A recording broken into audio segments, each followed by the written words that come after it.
tunaongea tu hapo vitu zetu. Speaking of vitu zetu, Botswana Athletics has appealed to CAF. This is thanks to Michelle Katami, MHD. Says they've appealed to Confederation of African Athletics after the men's 4x100 meter relay team was excluded from Paris Games. The team clocked 38.19 seconds in Douala, but the race was hard-timed, which is not recognized. Is the drama zilikuwa zinafanyika? Ile clapper ndio imeleta shida. Ile clapper na speaker. Sasa imeleta shida. Yeah, I'm not surprised. And there will be a lot of similar problems. Yes. Now, I don't know if you have finished on that point, because there's something I've just remembered. Now, that is slightly different. Now, I don't know if you've seen this furore that has been on social media regarding United Kingdom athletics in terms of the selection of athletes going to the Olympics. Oh yeah, there's some people been left out and they are not happy. So the athletes, some of them have attained the qualifying time. Some of them have attained the qualifying mark. But according to the UK athletics, they're like, nope.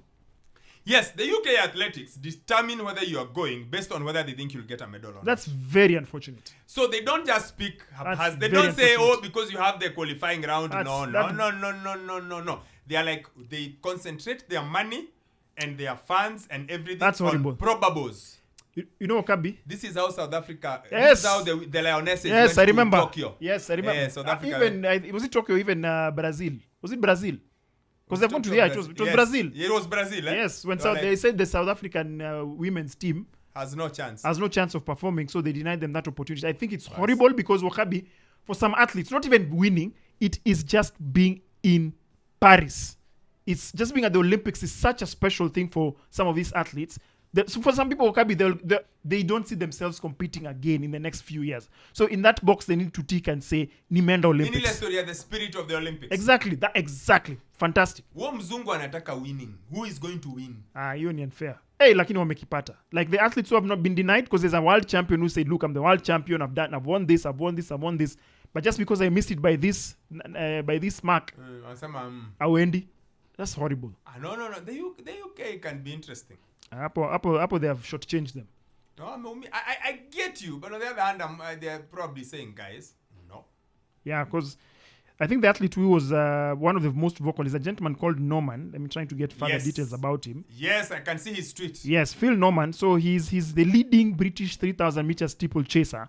So he says that he's criticized that decision by the UK athletics for not picking him for the Team GB athletics team, because his time of 8:18:65 put him in a good place in terms of world rankings.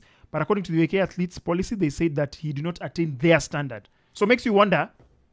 No, lakini tuseme ukweli. Wacha tutoe feelings kidogo. Mimi hiyo ni feelings. Lazima Wokabi. Wacha tutoe feelings kidogo. Mtu amekimbia. It is not the UK Olympics. It's the No. Mtu amekimbia 8:18 kwenda steeplechase. Unaona akipata medo gani kwa steeplechase? Haina shida, bora ameenda. Lakini sasa wanataka ku maximize on cost benefit analysis. Tukikuwekea kupatia kitu na wewe utupatie hii side. No, sasa do they have prize money? Most probably they must have. They must have a thing. Yes, they must have. He was only 0.15 seconds off the standard set by UK athletics. Oh, so close. That's unfair. So close. That's very unfair. He is a British champion. Yeah. He ran the fastest time for a British athlete since 1992. I know the British love their records and timings. He broke the championship record, which has stood since 1990. He's the 6th fastest of all time in British rankings. Yes, but British. So who Britons in a steeplechase. No, I know. I'm just. I know. I get you. I'm just yanking a chain. I'm playing the devil's advocate. Because that timing, compared with what Kenyans would do on a regular, it's. Because in fact, you can read what did the UK spokesperson say.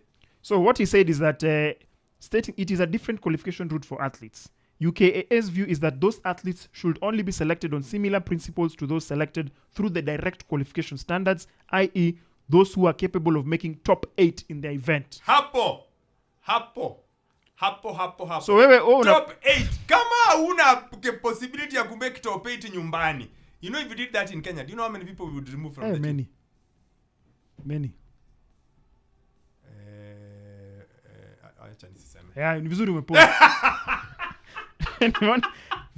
Umeona nikisema kwa kichwa hapo utachemsha. Tungetoa watu lakini wacha tuache. Anyway, yeah, but I get you. And you do have a point. The Olympics are about the spirit of the Olympics, participating, coming together, humanity. Exactly. Yes. Wokabi, remember there's that I don't know which was it a West African, there's a swimmer. The swimmer who the eel. The eel, yeah. Called someone the eel. The slowest, I think, I don't know it's from which country. I'm trying to remember. Someone the eel. Was it Sydney Olympics?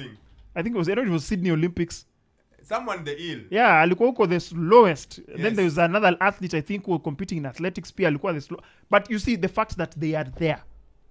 The fact that you are at the Olympics. Hata ukitweet tu hivi na kuandikia the eel alikuwa anaitwa Eric Musombani. Yes. From Equatorial Guinea.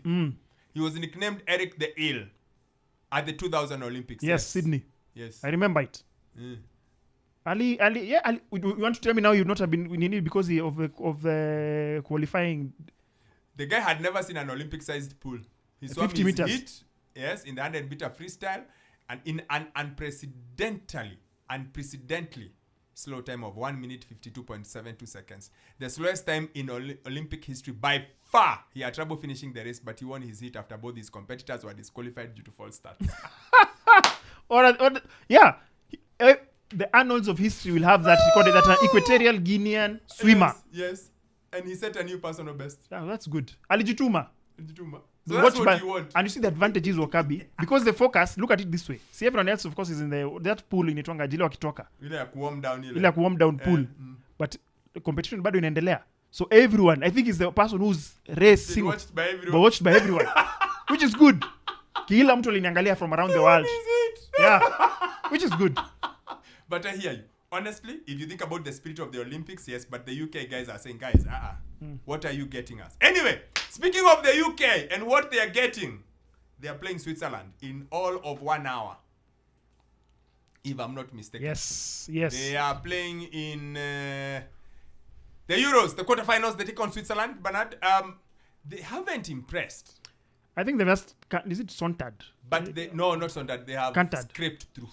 Yeah, scraped. Yeah, that's the word I was looking for. Yeah. So I think for the English, first of all, their fans were misbehaving. Previously, they were taking a dig at the Germans for them being knocked out at home. My fans wakaanza kupigana, which is bad manners. But it's typical. You can imagine how the Germans feel. Mko home,